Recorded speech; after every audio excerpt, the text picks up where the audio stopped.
Los Angeles এখন শুধু প্রতিবাদের নগরী নয়, এক বিশাল মানবিক ও অর্থনৈতিক চিত্রপট। অভিবাসন বিরোধী তল্লাশির বিরুদ্ধে শুরু হওয়া আন্দোলন শুক্রবার থেকে ছড়িয়ে পড়ছে শহরের প্রতিটি কোণায়। হাজার হাজার মানুষ রাস্তায় নেমে দাবি জানাচ্ছে ইমিগ্রেশন অ্যান্ড কাস্টমস এনফোর্সমেন্ট আইসিই বাতিল করার।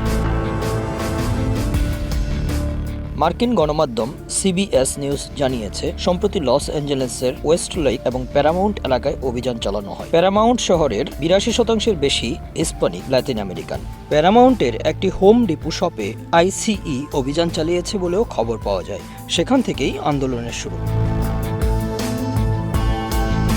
লস অ্যাঞ্জেলেসের শহরের বিভিন্ন অঞ্চলে এখন উত্তাপ ছড়িয়ে পড়েছে। ট্রাম্প প্রশাসনের নিয়ন্ত্রণে অভিবাসন নীতি, বিশেষ করে নিরাপত্তা বাহিনীর গ্রেফতারের কারণে downtown LA, Hollywood, south LA এবং লিটল টোকিওর চারপাশে শুরু হয়ে শান্তিপূর্ণ বিক্ষোভ দ্রুত ছড়িয়ে পড়ে।